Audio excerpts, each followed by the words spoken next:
Blanche-Neige et les 7 nains. Il était une fois une reine au grand cœur qui vivait dans un château blanc comme la neige, entouré d'une forêt enchantée.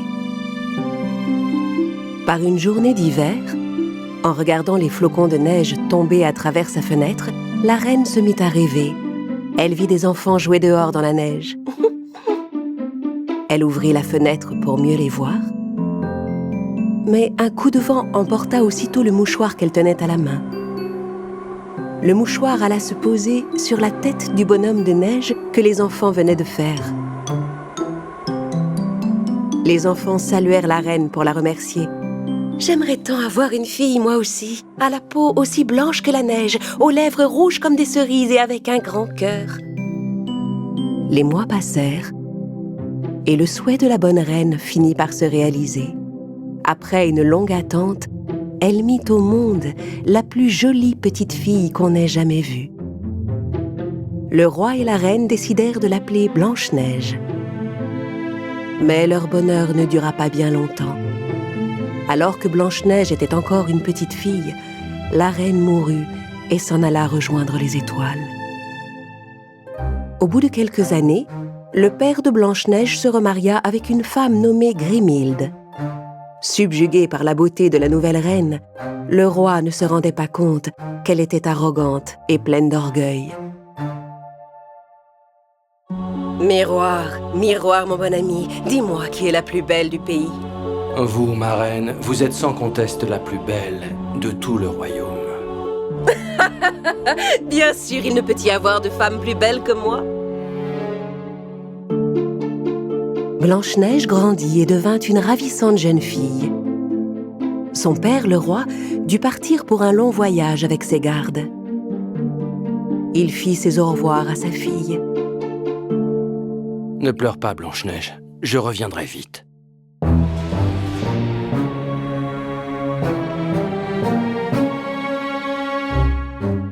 Un jour, la méchante et orgueilleuse reine Grimhilde fit venir son fidèle chambellan, Duncoff.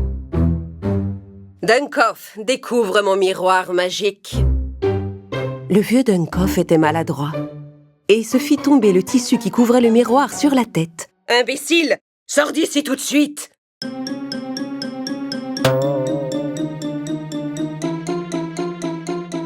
La reine s'admira dans son miroir et demanda « Miroir, miroir, mon bon ami, qui est la plus belle du pays ?» Et le miroir magique lui répondit « Malheureusement, ma reine, vous n'êtes plus la plus belle du pays, car Blanche-Neige est devenue plus belle que vous. » Grimhilde était furieuse. « Non, impossible, je n'accepte pas qu'une autre soit plus belle que moi !» Tout le château sembla trembler sous l'effet de sa colère. La méchante reine n'avait qu'une idée, détruire la beauté de Blanche-Neige. Elle fit venir le plus habile chasseur du royaume et lui ordonna d'emmener Blanche-Neige dans la forêt enchantée et de la tuer. « Et tu me rapporteras son cœur. » Blanche-Neige faisait confiance au chasseur et l'accompagna sans difficulté dans les bois. En chemin, elle vit un oiseau blessé sur le sol. Blanche-Neige ramassa le pauvre oiseau pour soigner son aile blessée.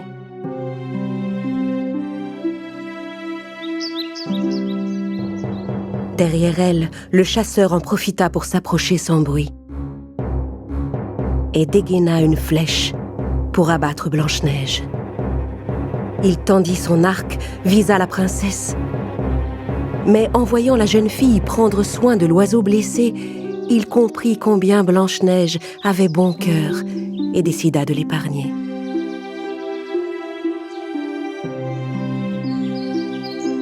Elle m'a ordonné de vous tuer, mais je ne peux me résoudre à ôter la vie d'une personne aussi bonne. Quoi? Qui voudrait m'ôter la vie? La reine Grimhilde. Vous devez fuir et aller vous cacher. Pour ne pas éveiller les soupçons de la reine, le chasseur abattit un sanglier sauvage et rapporta au château le cœur de l'animal afin de faire croire à Grimhilde que la princesse était morte. Terrifiée, la jeune fille s'enfuit dans la sombre forêt. Elle courut dans la nuit, entre les branches qui lui barraient la route et les chauves-souris qui volaient, jusqu'à ce qu'elle fût épuisée. À bout de force, elle se laissa tomber contre un arbre et s'endormit dans le froid et l'obscurité de la forêt enchantée. Quand le chasseur rentra au château, il alla directement trouver la reine. « J'ai obéi à vos ordres, Majesté. » La reine Grimhilde prit la boîte et examina le cœur. Pensant que Blanche-Neige était morte, elle fit résonner son rire maléfique dans tout le château. Le lendemain, au lever du soleil, Blanche-Neige se réveilla au cœur de la forêt. En ouvrant les yeux, elle découvrit une adorable petite maison, au milieu d'un joli jardin entouré d'une petite barrière. Elle observa les petites fenêtres et vit une clochette suspendue devant une petite porte en bois. Elle sonna la cloche, mais personne ne répondit. Et quand elle voulut frapper à la porte, celle-ci s'ouvrit aussitôt. À l'intérieur de la maison, tout était si petit qu'elle avait l'impression d'entrer dans une cabane d'enfants. Des petits bols, des petits couverts, des petites tasses. Elle trouva même un petit bol de soupe. Elle avait tellement faim qu'elle le mangea entièrement. Puis elle s'allongea sur un des petits lits et s'endormit. Non loin de là, les propriétaires de la maison finissaient leur travail dans la mine et s'apprêtaient à rentrer.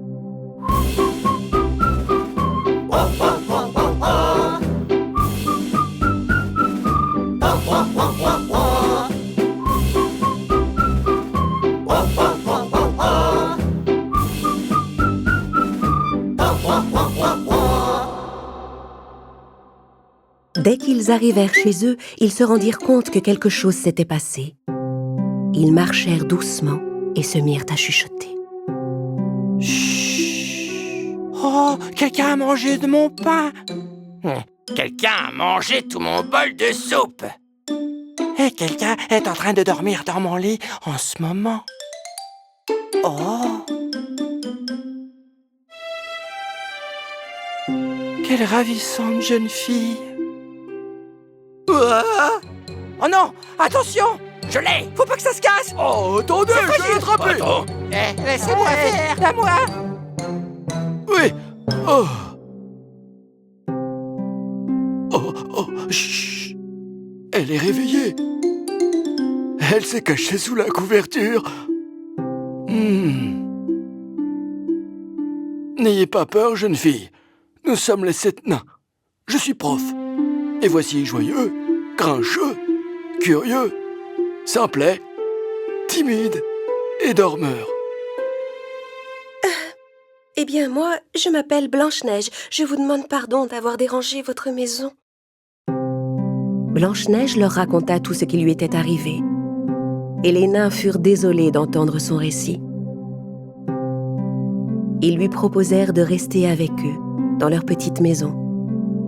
Mais à une condition.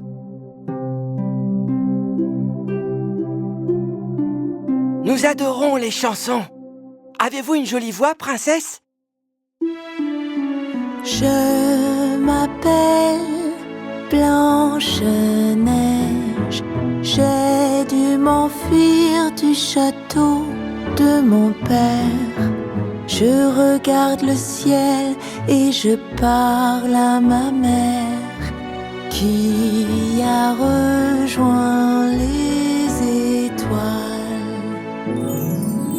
J'ai trouvé dans cette forêt un peu de joie et des amis qui veillent sur moi. Et je reprends espoir grâce à eux. Je sais qu'un jour nous serons heureux.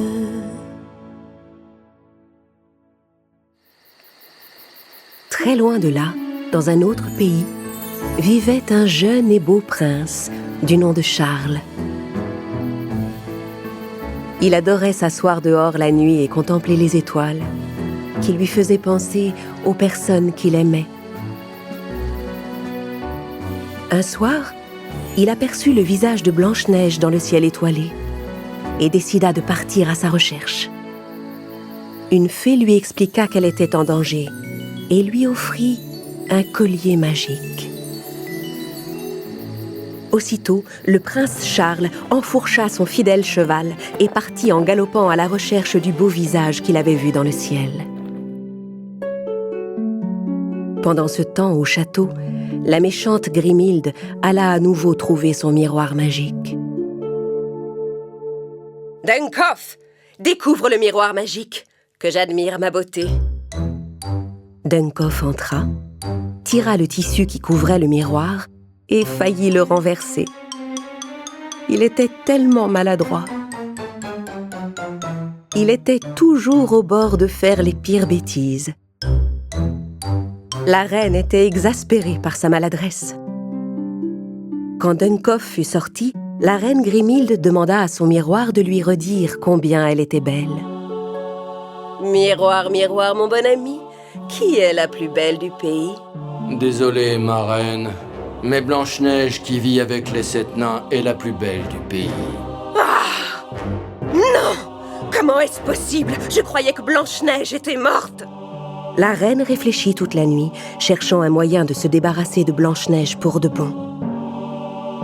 Elle pensa que le meilleur moyen était de se déguiser et elle se transforma en un adorable petit lapin.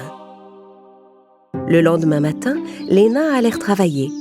L'un après l'autre, ils embrassèrent Blanche-Neige et partirent pour la mine. Mais ils la mirent en garde avant de la laisser seule à la maison. « Surtout, princesse, n'ouvrez pas la porte à un inconnu, c'est trop dangereux !» La forêt semblait paisible et Blanche-Neige commença à arroser les fleurs du jardin. La jeune fille vit passer un petit lapin qui marchait en boitant et qui semblait blessé. Elle le prit dans ses bras et le ramena dans la maison. Elle lui fit un bandage autour de sa patte blessée, puis le laissa se reposer au soleil sur son lit. Le lapin fit mine de s'endormir, mais dès que la jeune fille eut quitté la pièce, il rouvrit les yeux et regarda autour de lui. Puis il se mit à faire quelques bonds et reprit soudain la forme de la méchante reine Grimhilde. Tout se passait comme elle l'avait prévu. Elle versa des gouttes de poison sur l'oreiller, en espérant que Blanche-Neige viendrait s'endormir dessus et mourrait en le respirant. Après avoir bien travaillé dans le jardin, Blanche-Neige, fatiguée, décida de rentrer se reposer. Elle s'apprêtait à poser sa tête sur l'oreiller empoisonné. « Bonsoir, Blanche-Neige !»« On est content de rentrer. Quand elle entendit les nains qui rentraient à la maison. La princesse alla leur ouvrir la porte et après un délicieux dîner, ils passèrent la soirée à danser. Puis Blanche-Neige s'endormit près de la cheminée. Grâce à cela, elle évita de dormir sur l'oreiller empoisonné. Quand la reine rentra au château, Dunkoff s'était endormi en montant la garde devant sa porte. Convaincue que son plan avait réussi, elle alla voir son miroir magique. « Miroir, miroir, mon bon ami, qui est la plus belle du pays ?» Ma chère reine, Blanche-Neige qui vit avec les 7 nains est toujours plus belle que vous.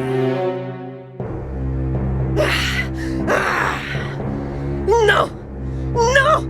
Je veux être la plus belle de tout le pays! Je dois me débarrasser de Blanche-Neige! Quelques jours plus tard, tandis que les nains travaillaient à la mine, Blanche-Neige recousait pour eux quelques vêtements abîmés. Soudain, elle entendit frapper à la porte. On frappa 3 fois. Blanche-Neige regarda par le judas pour voir qui c'était et vit une vieille femme qui portait un panier de pommes.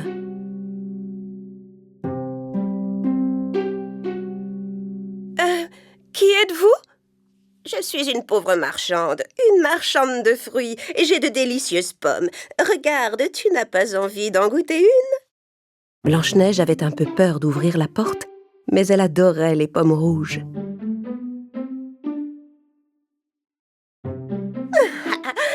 Tiens, voilà pour toi.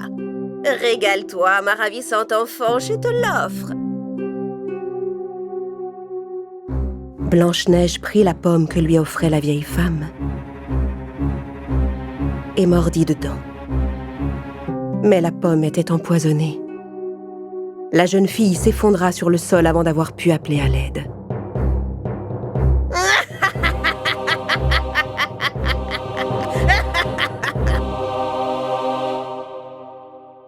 Pendant ce temps, le prince Charles se reposait avec son cheval à l'ombre d'un arbre. Il avait fait une longue route pour retrouver le beau visage qui lui était apparu dans le ciel. Sur la route qui se trouvait à côté, il vit passer une vieille femme avec un panier. Il s'apprêtait à la saluer quand soudain, il la vit se transformer sous ses yeux et reprendre l'aspect de la méchante reine Grimhilde. Le prince et son cheval étaient stupéfaits.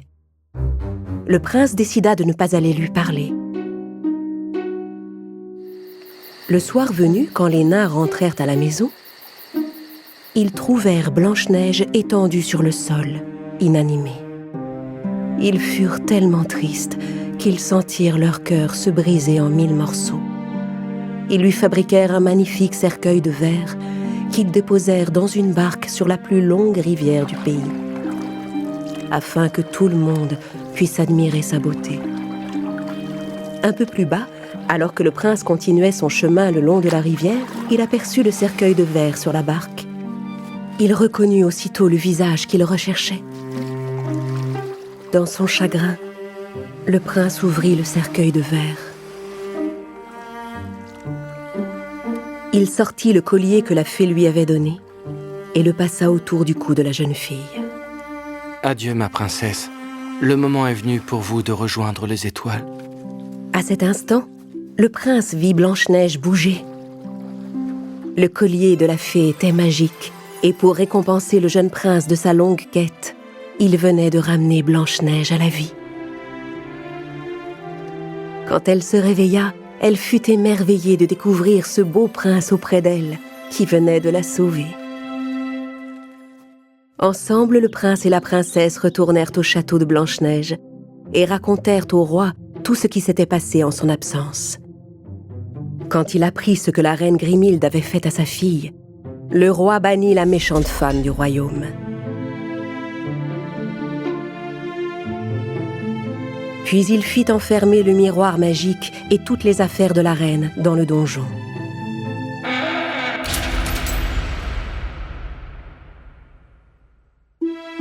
Au bout de quelque temps, Blanche-Neige et le prince, qui étaient tombés amoureux, décidèrent de se marier. Ils firent une superbe fête au château où tous les nains furent invités et vécurent heureux pour toujours. Oh, bravo! Vive les mariés! Bravo, bravo! Vive les mariés! Ils sont super beaux! Vive les mariés! Bravo, bravo! C'est vrai qu'elle est très jolie. Blanche-Neige et le miroir magique. Il était une fois un magnifique pays où le ciel était bleu et les prés verdoyants. Là, dans leur beau château, Blanche-Neige et le prince Charles coulaient des jours heureux. Mais non loin de chez eux, la méchante reine Grimhilde vivait dans une grotte sombre au milieu des montagnes.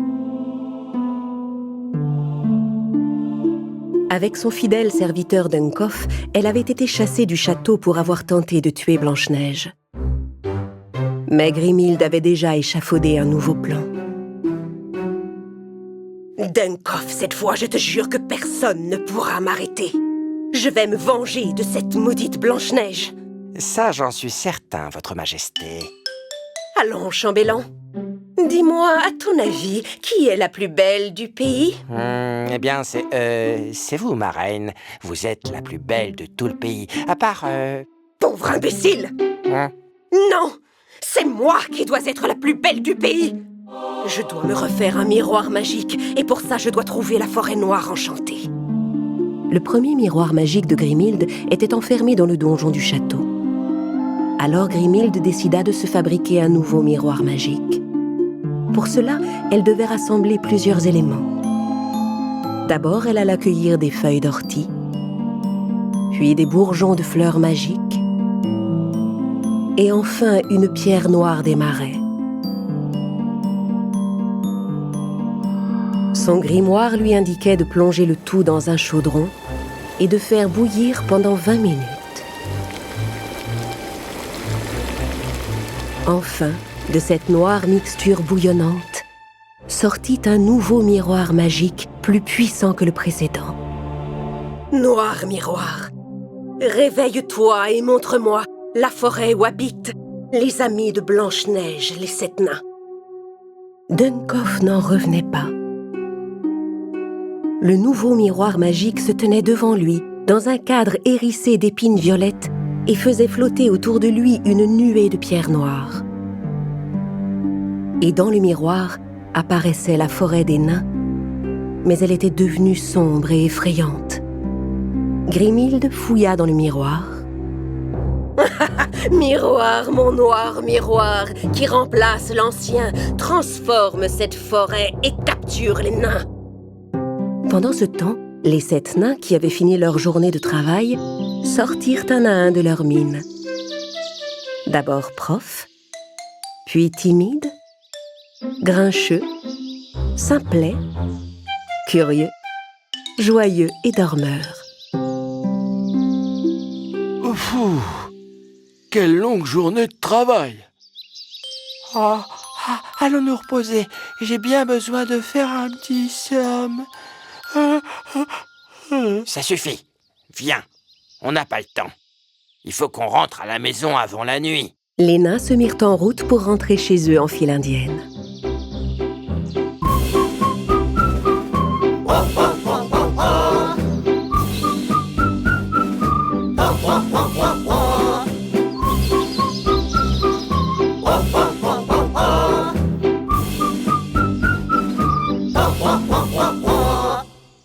Simplet, qui fermait la marche, aperçut un corbeau qui volait de branche en branche. Le corbeau tenait dans son bec une petite pierre brillante. Intrigué, Simplet décida de grimper à l'arbre pour prendre la pierre brillante dans le bec du corbeau. Il grimpa, mais au moment où il allait atteindre le corbeau, l'arbre commença à se secouer. L'oiseau s'envola et disparut. Les branches se resserrèrent autour de Simplet, lui ôtant toute possibilité de s'échapper. L'arbre enchanté fit disparaître le pauvre nain, laissant derrière lui son bonnet vert. Les autres nains, sans se rendre compte que Simplet avait disparu, continuaient leur chemin. Curieux était maintenant le dernier de la file. Soudain, il sentit une délicieuse odeur de gâteau. Il ferma les yeux et commença à marcher en direction de ce merveilleux parfum. La forêt ensorcelée le mena tout droit contre la branche d'un arbre contre laquelle il se cogna la tête. Alors le fumet qu'il avait suivi s'épaissit, le couvrit tout entier et l'emporta. Il ne resta plus de lui que son bonnet jaune.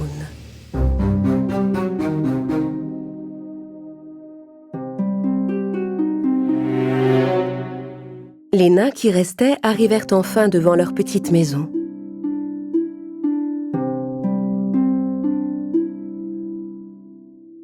Pendant ce temps, au château, Blanche-Neige rassemblait les meilleurs mets du royaume pour les porter à ses chers amis les nains. Mon très cher, je vais dans la forêt pour rendre visite à mes amis les 7 nains. Sois prudente, cette vilaine Grimhilde peut être n'importe où. Je t'aime tant, ma chérie. Blanche-Neige se mit en route et entra dans la forêt. C'est alors qu'un bel oiseau coloré vint se poser sur son épaule. Il essayait de lui dire quelque chose. L'oiseau s'envola devant elle, essayant d'inciter Blanche-Neige à le suivre. « Je vois, tu me demandes de te suivre. Très bien, je viens avec toi. » Tandis que Blanche-Neige suivait l'oiseau, elle trouva le bonnet vert qui pendait au bout d'une branche. « Mais c'est le bonnet de Simplet. Il lui est sûrement arrivé quelque chose. » La princesse continua à suivre l'oiseau. Elle trouva alors le bonnet jaune qui traînait par terre dans les herbes. « Mais c'est le bonnet de Curieux. » La princesse et l'oiseau se dépêchèrent d'arriver à la maison des 7 nains. Quand elle entra, les nains étaient là, désespérés. Ah, Blanche-Neige, je suis content que tu sois là. Curieux et Simplet ont disparu. Aide-nous, je t'en prie. Il faut qu'on les retrouve. C'est sûrement un mauvais tour de Grimhilde. Partons à leur recherche. Timide et moi, on va rester ici à la maison, au cas où ils rentreraient. Blanche-Neige, Prof, Joyeux et Grincheux se mirent en route. Loin de là, devant la grotte de la reine au milieu des montagnes, Grimhilde et son serviteur Dunkoff avaient enfermé Curieux et Simplet dans une cage.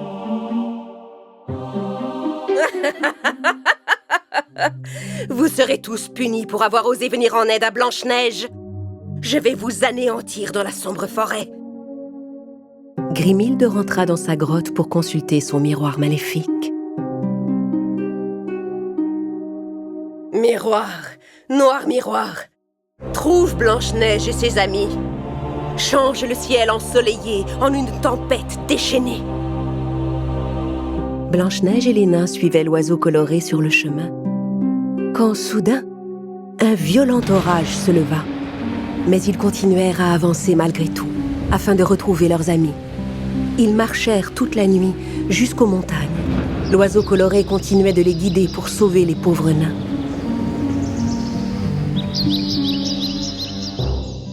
Du haut de la falaise, la méchante Grimhilde vit Blanche-Neige et les nains approcher. Elle savait que la tempête les avait épuisés. J'étais sûre qu'ils viendraient. Dunkoff, est-ce que tout est prêt? Oui, ma belle reine, tout est prêt.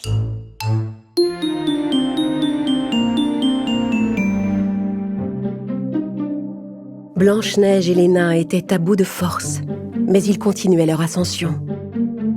Quand ils arrivèrent en haut, ils virent l'entrée de la grotte et la cage où se trouvaient Curieux et Simplet, suspendus au-dessus de la falaise. « N'ayez pas peur, nous allons vous sauver !» Blanche-Neige! Blanche-Neige, prends garde au miroir noir! Elle a un nouveau miroir magique dans sa grotte! Blanche-Neige entra prudemment dans la grotte.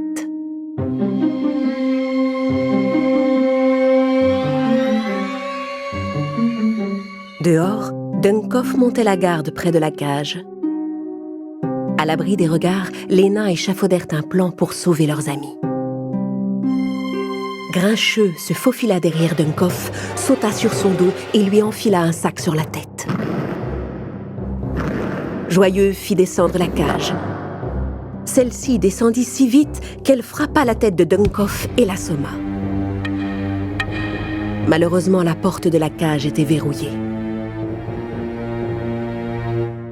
Dunkoff garde la clé autour du cou. Vite, prenez-la!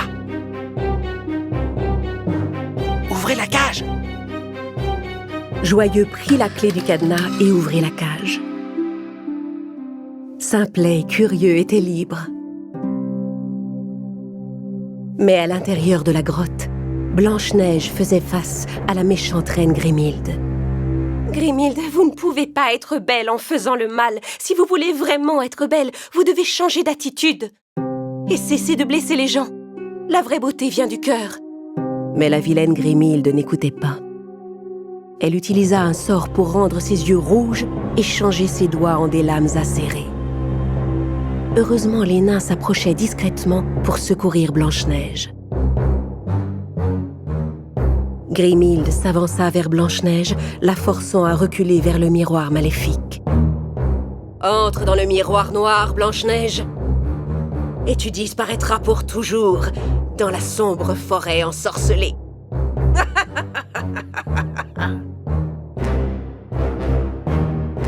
Tandis qu'elle s'avançait, Simplet se glissa devant les pieds de la reine. Et les autres nains la poussèrent par derrière. Grimhilde trébucha devant Blanche-Neige et tomba à travers le miroir. Le cri de Grimhilde réveilla Dunkoff. Il accourut dans la grotte et vit Blanche-Neige à côté du miroir. « J'arrive, ma reine! » la plus belle de tout le pays. Les méchants étaient piégés. Les nains se précipitèrent dans les bras de Blanche-Neige. Merci de nous avoir sauvés, ma chère Blanche-Neige. Maintenant, débarrassons-nous de ça. Les nains et la princesse jetèrent le miroir du haut de la falaise. Rentrons à présent.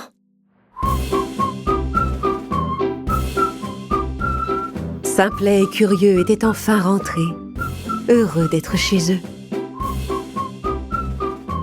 Avec Blanche-Neige, ils partagèrent ce soir-là un merveilleux dîner. Blanche-Neige, le prince perdu. Il était une fois, dans un pays lointain, le plus brillant, le plus blanc et le plus grandiose des châteaux, où vivaient Blanche-Neige et son prince Charles. Ils s'aimaient tous les deux d'un amour profond. Le matin, ils parcouraient ensemble le jardin. L'après-midi, ils faisaient des promenades à cheval. Et le soir, ils dansaient dans la grande salle du château. Blanche-Neige, tu es tellement belle. Chaque soir, tu illumines mon cœur. Tant que tu seras auprès de moi, mon prince, je brillerai comme les étoiles dans le ciel. Ils vivaient paisiblement depuis que la méchante reine Grimhilde avait été chassée du château par le roi, puis piégée dans la sombre forêt. Mais dans cette forêt ensorcelée, la vilaine reine s'était fait son propre château de terre grâce à ses sortilèges. Son fidèle serviteur Duncoff était resté auprès d'elle. Grimhilde s'était aussi fabriqué une boule de cristal magique pour épier Blanche-Neige. Boule de cristal sur ma table, montre-moi Blanche-Neige si tu en es capable. Je hais Blanche-Neige, elle est tellement jolie. Je vais détruire ton cher prince pour que le chagrin envahisse ton cœur et fane ta beauté. Personne ne doit être plus belle que moi. Vous êtes plus belle que n'importe qui au monde, ma reine. Vous êtes même plus belle que moi. Sors d'ici, Duncoff. Je ne veux plus voir ta face hideuse. La méchante reine regarda dans la boule de cristal et vit le prince quitter le château. Grimhilde ferma les yeux et imagina un nouveau plan. Elle appela son miroir magique qui était tombé au fond de la mer. Miroir, mon noir miroir, miroir magique et noir, mets-toi sur le chemin du prince et tends-lui ton piège sans te faire voir. Le miroir magique disparut du fond des eaux et réapparut au pied d'un arbre, juste sur le chemin du prince. Puis il devint invisible et attendit le prince pour le piéger. Pendant ce temps, au palais, les meilleurs amis de Blanche-Neige, les 7 nains, partaient travailler à la mine.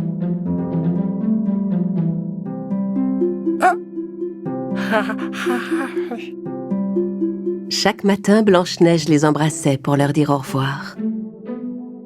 Au revoir, mes chers amis.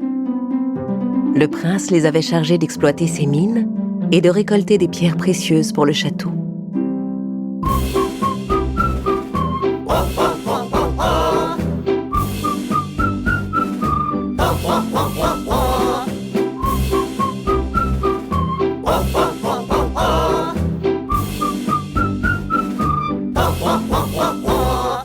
Oh, regardez! Qu'est-ce que c'est que cette chose? C'est tellement brillant! Regarde ce que tu as fait! Tu as tout éparpillé, Simplet! Oh, mais regardez, il y en a d'autres par là-bas! Mais oui, c'est vrai! Regardez dans la roche!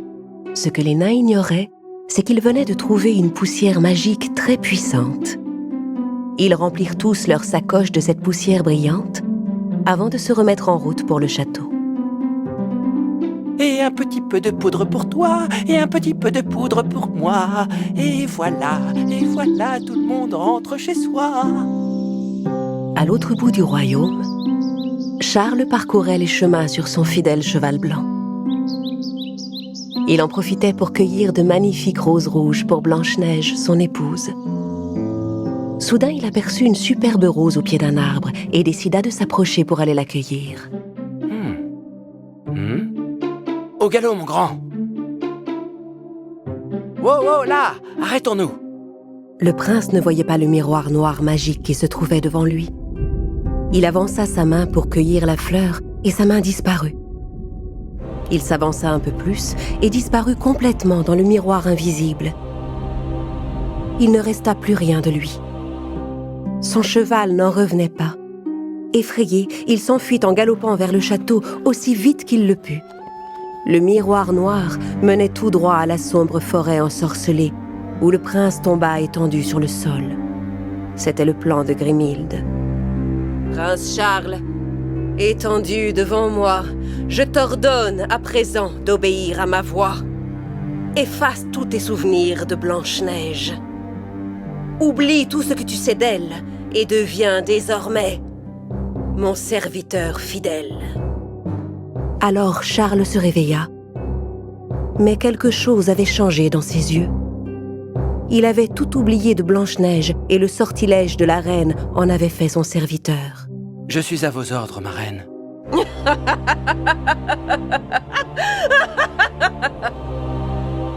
Pendant ce temps, le fidèle cheval du prince rentrait à toute allure vers le château.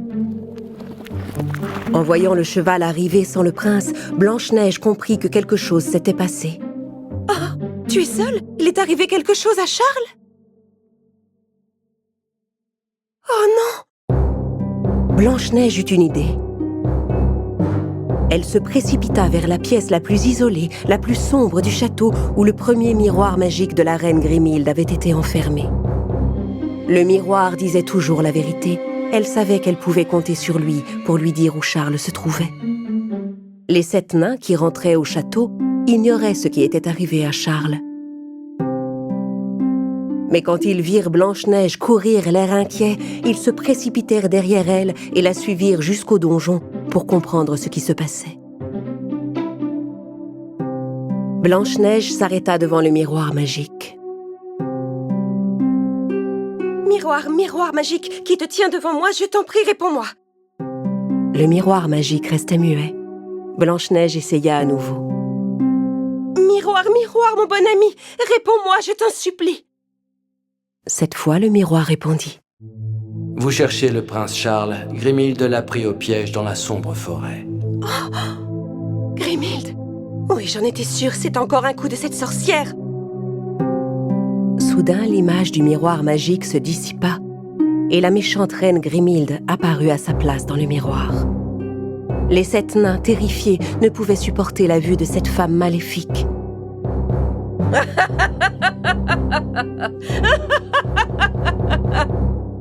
Si tu veux retrouver ton cher prince, entre dans le miroir pour le rejoindre. Blanche-Neige aimait Charles. Elle s'avança vers le miroir. Elle enfonça d'abord sa main, puis fut attirée tout entière à l'intérieur. Blanche-Neige, ne fais pas ça! Attends, princesse! On l'a perdu, reviens! C'est un piège! C'était trop tard. Blanche-Neige arriva à son tour dans la sombre forêt. Des éclairs déchiraient le ciel, des arbres brûlaient dans la nuit, et d'effrayantes créatures erraient tout autour. Les 7 nains étaient désemparés. Par loyauté envers leur amie Blanche-Neige, ils décidèrent de la suivre. Tandis que Blanche-Neige et les 7 nains traversaient la sombre forêt, de petites lucioles arrivèrent tout à coup pour éclairer leur chemin. Grâce à leur lumière, les amis évitèrent de peu de tomber tout droit dans le lac vers lequel ils se dirigeaient sans le savoir.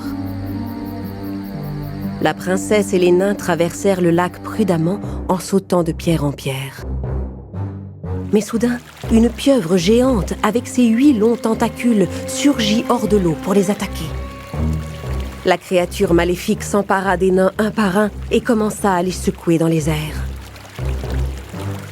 Oh non, lâche-moi! La sale bête, lâche-moi! Au secours, Blanche-Neige! À l'aide! Et au moment où la pieuvre s'apprêtait à attraper Blanche-Neige, toutes les petites lucioles vinrent tourner tout autour d'elle pour la protéger. Merci, petite luciole, merci. Je vous en prie, délivrez aussi mes amis grâce à votre lumière. Les petites lucioles se rassemblèrent autour de Blanche-Neige et se mirent à briller de tout leur éclat. Puis elles allèrent voler juste devant les yeux du monstre pour l'éblouir. Brillez, brillez! Gêné par la lumière qui l'aveuglait, le monstre relâcha les nains qui purent s'enfuir. Vaincue, la pieuvre replongea sous l'eau. Oh, on s'en est sorti. Moi une. Merci, Blanche-Neige. Échappé belle. Merci, Blanche-Neige. Tu nous as sauvé la vie, merci beaucoup. Nous devons rester prudents. Regardez, ça doit être le château de Grimhilde. Quel étrange château. Dans son château, la reine Grimhilde poursuivait son terrible plan. Elle avait demandé à Duncoff de lui apporter une corde. En la lui apportant, le maladroit Duncoff trébucha et s'emmêla dans la corde. D'un geste, Grimhilde jeta un sort à la corde qui relâcha aussitôt Duncoff. Puis la reine ordonna à Charles de capturer Blanche-Neige avec la corde magique. Blanche-Neige et les 7 nains étaient arrivés dans la cour du château. Charles se tenait devant eux, immobile, les mains et les jambes ligotées. Blanche-Neige se précipita pour délivrer le prince, mais c'était un piège. À peine eut-elle effleuré la corde magique que celle-ci vint s'enrouler autour de ses poignets.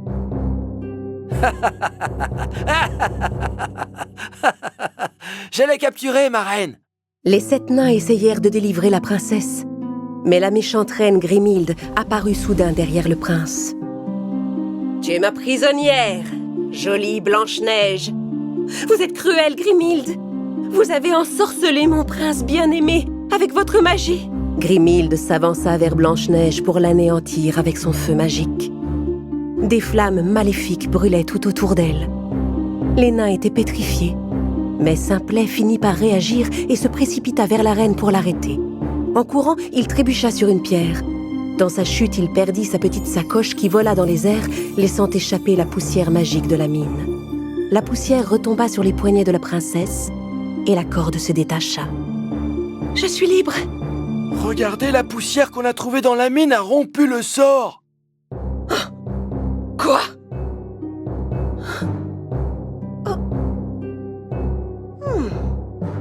En voyant ce qui venait de se passer, Blanche-Neige se rappela que le collier qu'elle portait était fait de poussière d'étoiles. Elle ouvrit le pendentif et souffla la poussière d'étoiles vers Charles. Aussitôt, le prince fut délivré de son sortilège et redevint lui-même. « La corde ! Duncoff, donne-moi la corde magique !» Mais Charles fut le plus rapide. Il attrapa la corde et la jeta sur Duncoff. La corde magique s'enroula autour de Duncoff et le ligota.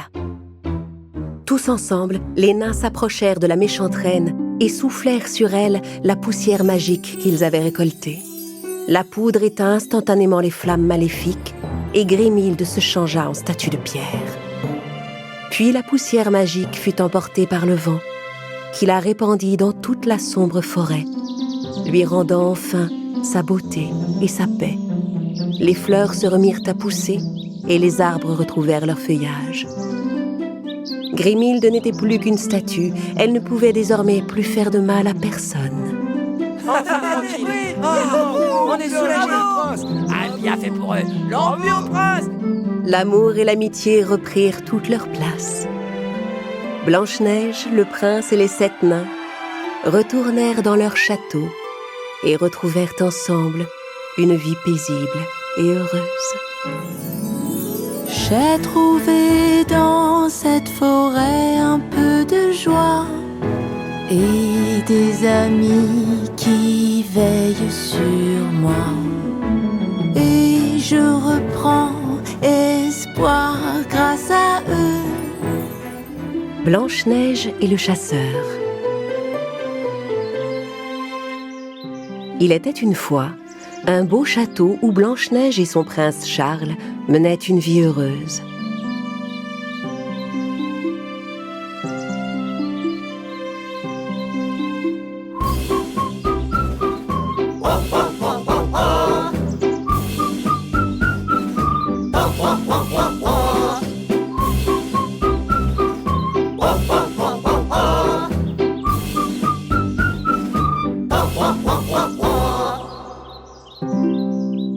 Un jour, leur ami le nain prof vint leur parler.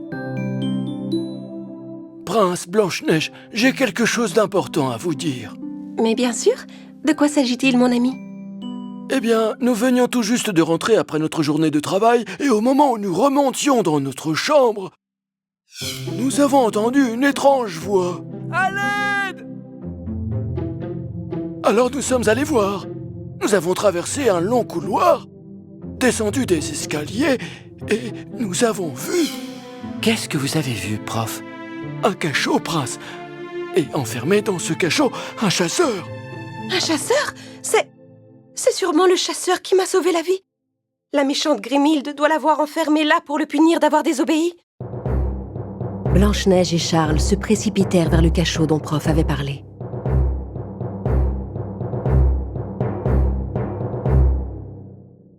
Et ils libérèrent le chasseur.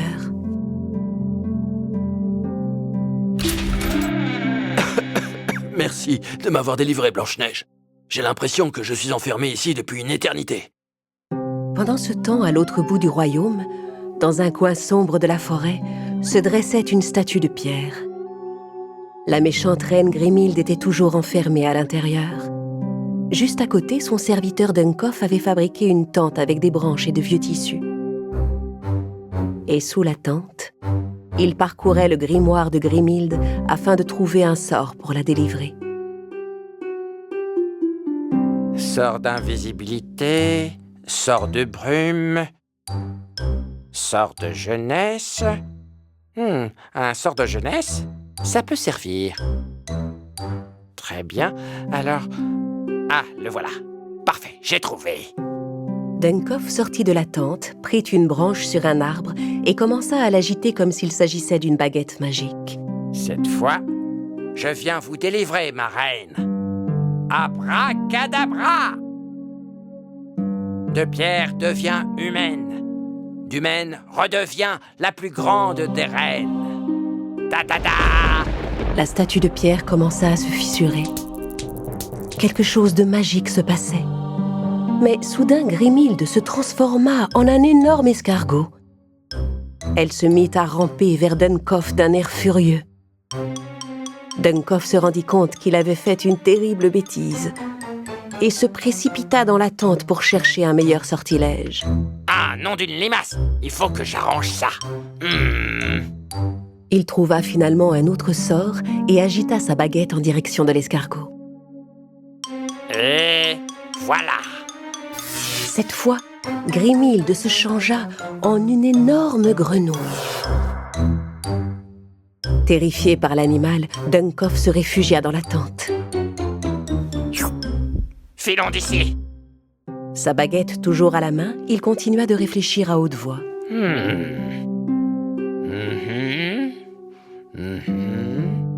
Tout ça, c'est la faute de ces maudits sept nains. Aucun de ces sorts ne fonctionne. Ni ce hocus pocus, ni le fameux abracadabra, rien. Par la barbe des sept nains, ces sorts ne servent à rien. Rocobloco! En maugréant, Dunkoff finit sans le savoir par prononcer les mots d'un autre sortilège. Et à cet instant, les nains qui se trouvaient dans le jardin du château se changèrent tous en pierre. Blanche-Neige, Charles et le chasseur furent saisis d'effroi. Oh non! Mes amis, que se passe-t-il? Qu'est-ce qui vous est arrivé, mes chers amis? Répondez, je vous en prie. On dirait qu'on leur a jeté un sort. Blanche-Neige courut dans la pièce où était rangé le miroir magique de Grimhilde pour l'interroger. Miroir, miroir, mon bon ami, les sept nains, dis-moi ce qu'ils ont, je t'en prie. Vos amis, ma chère princesse, Dunkoff leur a jeté un sort de très loin, alors qu'il essayait de délivrer Grimhilde de sa malédiction. Oh, comment peut-on annuler ce sort et libérer mes amis de ce sortilège? Écoute bien, Blanche-Neige. Pour annuler ce sortilège, il existe un autre sort écrit sur une page déchirée du grimoire et caché dans la forêt. Blanche-Neige fit venir le chasseur dans la salle du trône. Elle lui parla de la page du livre de magie et demanda au chasseur s'il acceptait d'aller secourir les nains. Je serais ravi de vous aider, vous et les nains. Je ferai tout mon possible pour les sauver. Le chasseur se prépara et se mit en route. Sa mission était de retrouver la page déchirée où était écrit le sort qui pouvait délivrer les nains. Au même moment, de son côté, Dunkoff remarqua qu'une page manquait dans le grimoire. Tiens, mais le sort qu'il me faut est peut-être sur cette page déchirée qui manque. Où est-elle? Il se mit à chercher la page perdue un peu partout. Sous cette pierre? Non, dans ce trou? Mais la page magique n'y était pas. Non loin de là, la page magique était en fait suspendue à la branche d'un arbre à souhait. Dans leurs recherches, Dunkoff et le chasseur se retrouvèrent tout à coup nez à nez.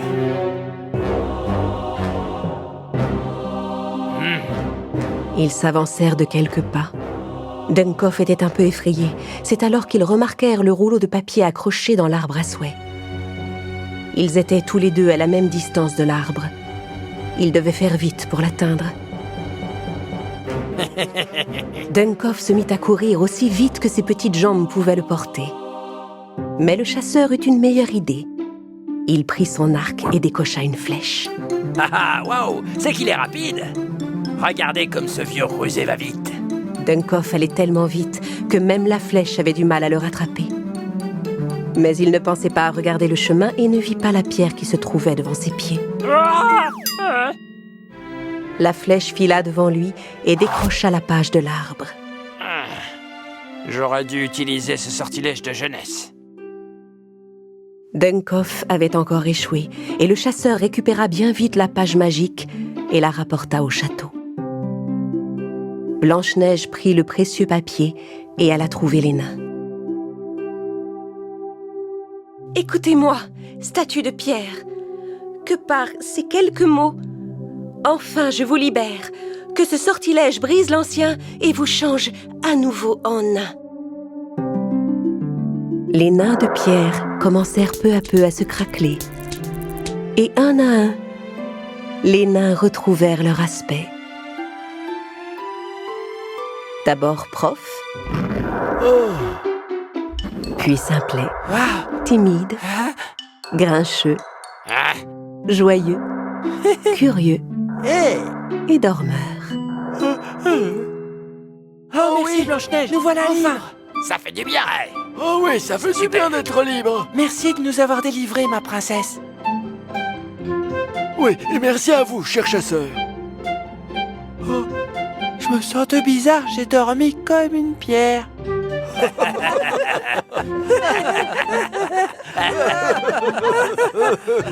Blanche-Neige et les 7 nains étaient tellement heureux que le mauvais sort soit brisé. Tous ensemble, ils reprirent une vie paisible. Je m'appelle Blanche-Neige. J'ai dû m'enfuir du château de mon père.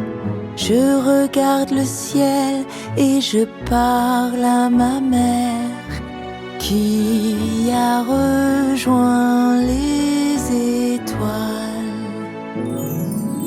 J'ai trouvé dans cette forêt un peu de joie et des amis qui veillent sur moi.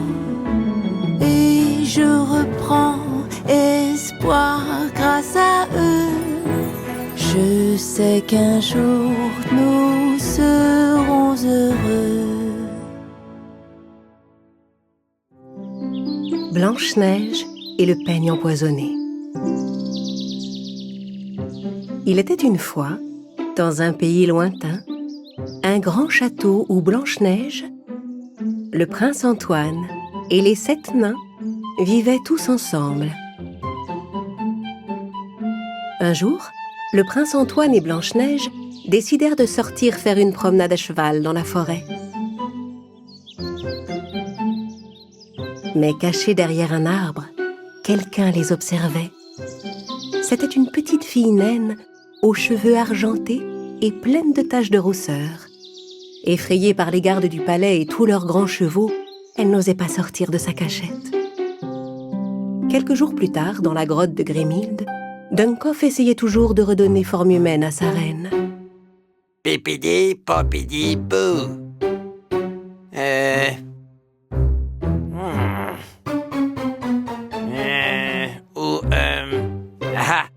chère reine, j'ai une idée pour vous faire revenir. J'ai lu un jour dans un conte de fées que si un jeune prince vous embrassait...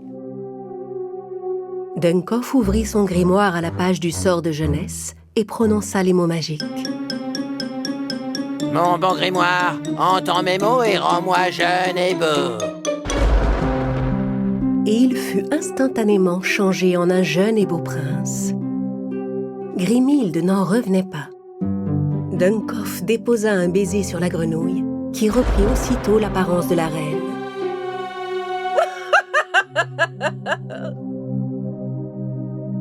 Eh bien, bien joué. Qui aurait cru que tu serais assez malin pour avoir cette idée? Et maintenant, redeviens vieux et laid, Dunkoff. Quoi?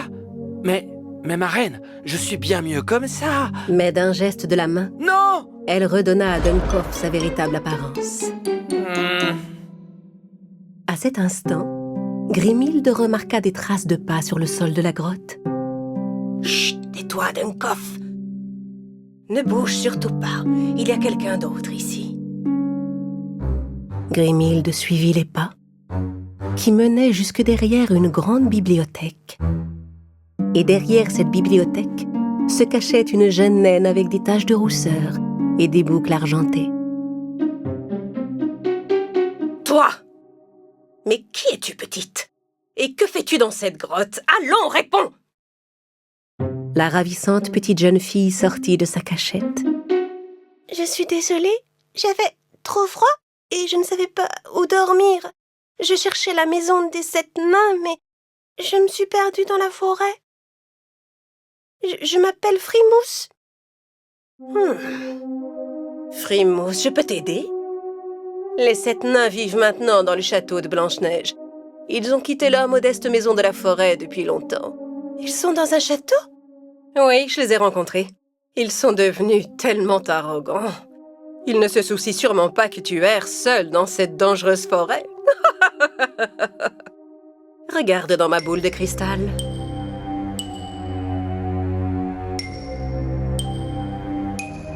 Grimhilde montra à la jeune fille combien les 7 nains étaient heureux dans leur château. Et Frimousse se sentit seule et abandonnée. Je vais te confier un petit secret, Frimousse. Il faut que tu fasses quelque chose de gentil pour Blanche-Neige. Et de cette manière, ils seront tous tes amis. Tiens, prends ce peigne avec toi. Si tu coiffes avec les cheveux de la princesse, tu seras aussi aimé qu'elle. Et ils t'inviteront même à vivre avec eux dans leur château. Mais Grimhilde ne lui dit pas qu'elle allait empoisonner le peigne et qu'elle lui jetterait un sort, de sorte que dès qu'il toucherait les cheveux de Blanche-Neige, la belle princesse deviendrait aussitôt vieille et laide. Frimousse rangea le peigne dans son sac, puis elle prit le chemin que la méchante reine lui avait indiqué pour rejoindre le château. Tandis que Frimousse traversait la forêt, un bel oiseau coloré vint voler au-dessus d'elle. Et il laissa tomber une de ses plumes dans la main de Frimousse. La fillette mit la plume dans ses cheveux. La plume devait être magique, car les cheveux argentés de Frimousse prirent aussitôt une belle couleur dorée. La jeune fille était ravie.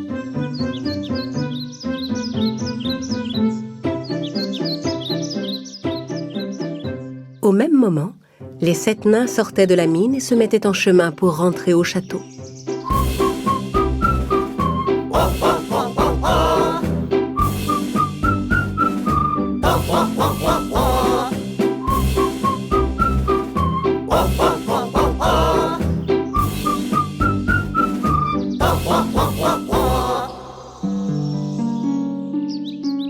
C'est alors qu'ils aperçurent Frimousse avec ses beaux cheveux dorés.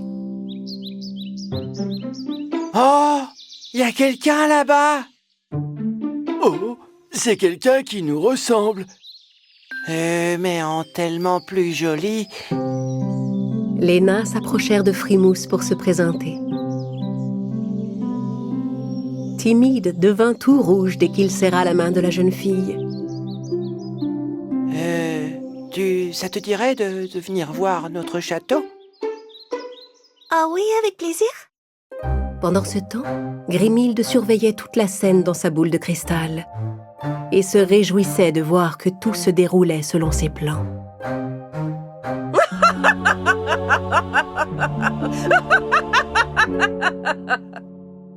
Les nains arrivèrent tous ensemble au château.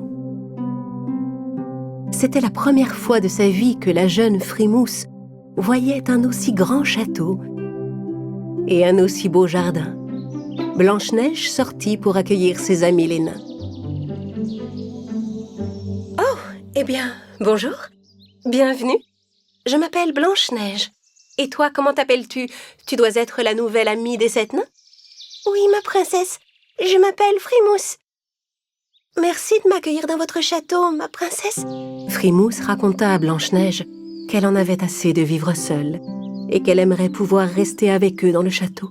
« Je vais te préparer une chambre, Frimousse. »« Oh, vous êtes si bonne, princesse. Vous avez de très beaux cheveux, ils sont magnifiques et ils sont si doux, on dirait de la soie. Laissez-moi les coiffer avec mon peigne. » Frimousse sortit son peigne et commença à peigner les cheveux de Blanche-Neige, ignorant que la méchante Grimhilde avait empoisonné le peigne. À peine le peigne eut-il touché les cheveux de Blanche-Neige qu'ils devinrent complètement gris. Oh non! Et le visage de Blanche-Neige se rida comme celui d'une vieille femme. Blanche-Neige! Princesse, votre visage, qu'est-ce qui vous arrive? Oui, j'ai enfin réussi cette fois. La princesse s'approcha d'un petit bassin et regarda son reflet à la surface de l'eau. Oh non! Non! Mais qu'est-ce qui m'est arrivé? Un des nains s'empara aussitôt du peigne de Frimousse et le jeta dans l'eau. Pourquoi as-tu fait ça, Frimousse? Je ne savais pas que le peigne était empoisonné. Une certaine Grimhilde me l'a donné pour que je peigne les cheveux de Blanche-Neige. Je suis désolée. Grimhilde?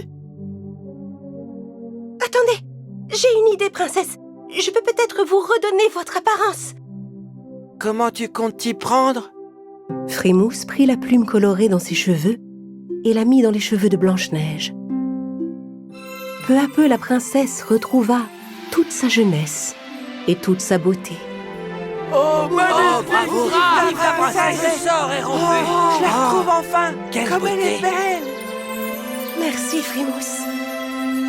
Et souviens-toi de ne plus jamais rien accepter des gens que tu ne connais pas. Bien joué, Frimousse. Bravo, Frimousse. Tout est bien qui finit bien. À compter de ce jour, la jeune Frimousse coula des jours heureux dans le château avec tous ses amis.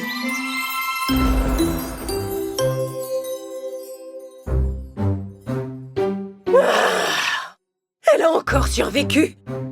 Je ne gagne jamais. Je déteste Blanche-Neige. Blanche-Neige, les nains somnambules.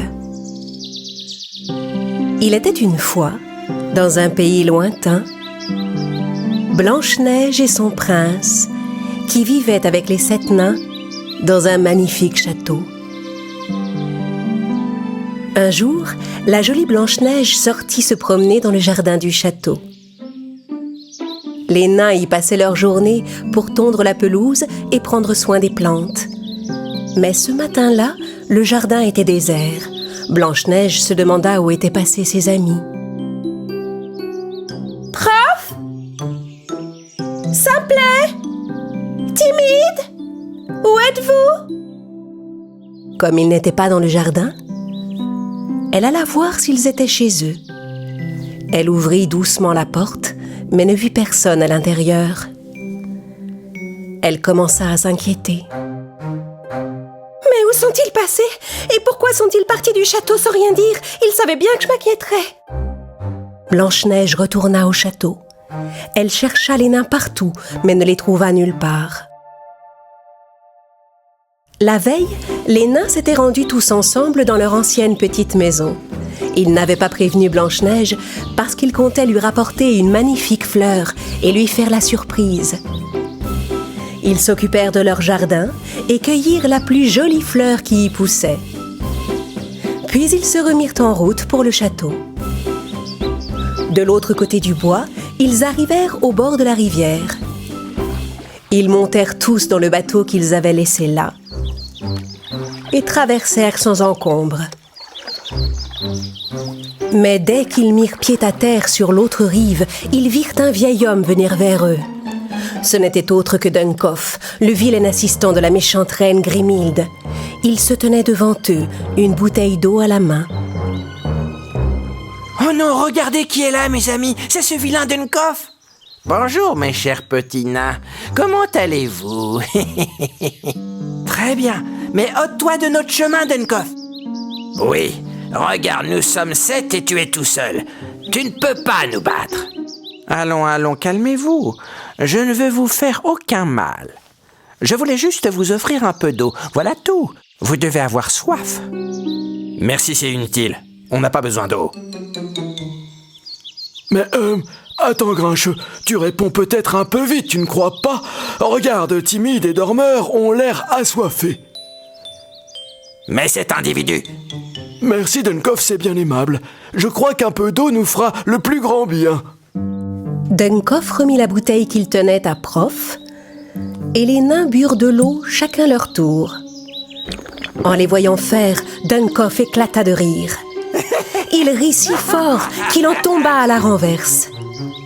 À tel point que les nains finirent par se demander s'ils n'allaient pas mourir de rire.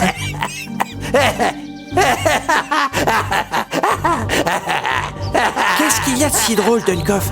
Explique-nous, pourquoi est-ce que tu ris autant? Voilà, le plan de ma reine Grimhilde fonctionne. Maintenant, suivez-moi, mes chers nains somnambules. Les nains ne s'étaient pas rendus compte qu'il y avait un filtre magique dans l'eau. Brusquement, ils tombèrent tous endormis. Duncoff s'approcha et versa une poussière magique sur eux. Soudain, ils se relevèrent et se mirent à marcher tout en continuant à dormir. Même les forts ronflements de Dormeur n'arrivèrent pas à les réveiller.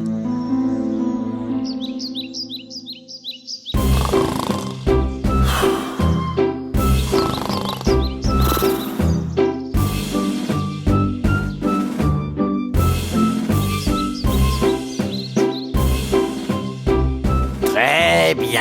Venez par ici, c'est ça, mes chers petits. Suivez-moi gentiment, petit nain dormeur et dodu.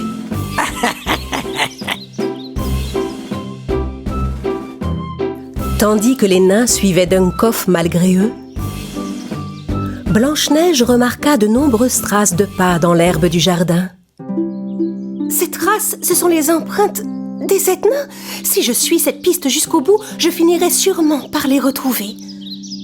Alors Blanche-Neige se mit en route, sous le regard attentif de la méchante reine Grimhilde, qui espionnait la princesse à travers sa boule de cristal.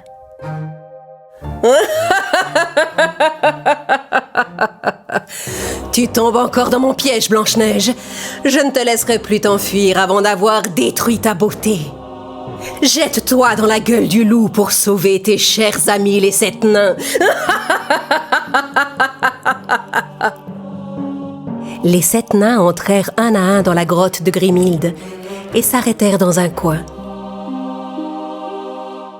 Pendant ce temps, dans les bois, Blanche-Neige continuait de suivre les empreintes laissées par les nains et finit par se rendre compte que la piste menait à la grotte de Grimhilde. J'aurais dû m'en douter. Grimhilde prépare encore un mauvais coup. Qu'a-t-elle encore fait à mes chers amis? Je dois la retrouver et l'arrêter. Tandis que Blanche-Neige s'approchait de la grotte, une gentille fée apparut devant elle. Oh, une petite fée! Je n'en crois pas mes yeux. La fée ne pouvait pas parler à Blanche-Neige, mais elle lui donna une flûte magique. Mais je ne sais pas jouer de la flûte. La princesse ne comprenait pas à quoi devait lui servir cette flûte.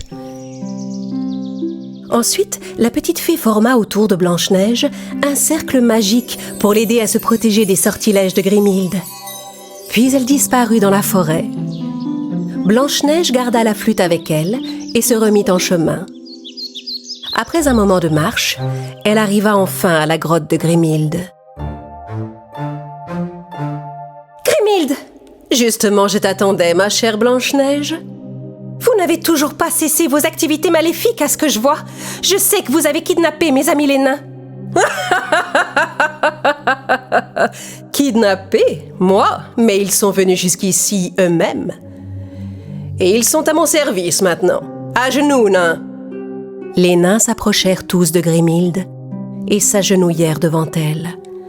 Mais leurs yeux étaient toujours fermés, car ils étaient plongés dans un profond sommeil.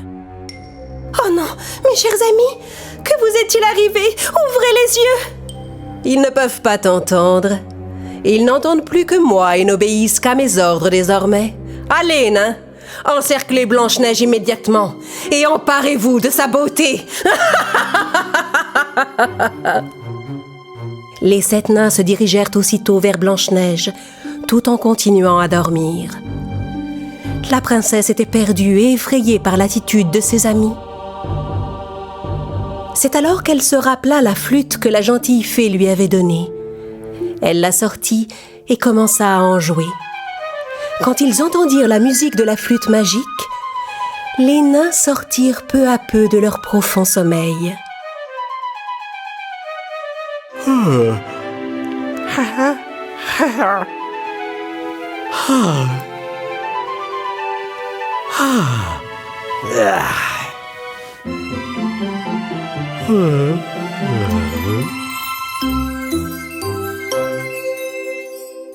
Ma princesse! Que s'est-il passé? Mais où sommes-nous? Regardez, regardez! Nous sommes chez la méchante reine Grimhilde! Éloignez-vous de nous! Blanche-Neige continuait de jouer de la flûte. Ne pouvant supporter la mélodie enchantée, Grimhilde et Dunkoff coururent se réfugier tout au fond de la grotte. Blanche-Neige ne comprenait pas ce qui les faisait fuir, mais elle était ravie que le tour ait fonctionné. Ouais, bravo Blanche-Neige, bravo! Ils devraient se tenir tranquilles un moment. Rentrons! Blanche-Neige et les 7 nains fuirent la terrible grotte et retournèrent ensemble au château. Les 7 nains étaient tellement contents de retrouver enfin leur château. Ma princesse, tu sais, si nous avions quitté le château, c'était pour te rapporter un petit cadeau. Cette fleur spéciale ne pousse que dans le jardin de notre maison, et on voulait la rapporter pour toi. Elle est vraiment magnifique. Merci, mais vous n'auriez pas dû vous mettre en danger pour me l'offrir. La prochaine fois, ne quittez pas le château sans me prévenir. D'accord? Avec Grimhilde qui rôde, nous devons être prudents. Dans leur grotte, Grimhilde et Dunkoff commençaient à se remettre des effets de la flûte magique. Comment pouvais-je deviner que la musique de cette flûte était si puissante? Le son de la flûte était terrible, votre majesté, mais la mélodie qu'elle jouait était jolie. Jouer avec un autre instrument... Tais-toi, Dunkoff! La flûte que la gentille fée avait donnée à Blanche-Neige était une flûte de bonté et d'amitié. Et si elle avait pu vaincre les vilains sorts, c'est parce que Blanche-Neige et les 7 nains étaient de véritables amis. Ceux qui ne connaissent pas l'amitié et la bonté étaient incapables de supporter le son de cette flûte parce qu'ils ignoraient ce que ces sentiments signifiaient réellement.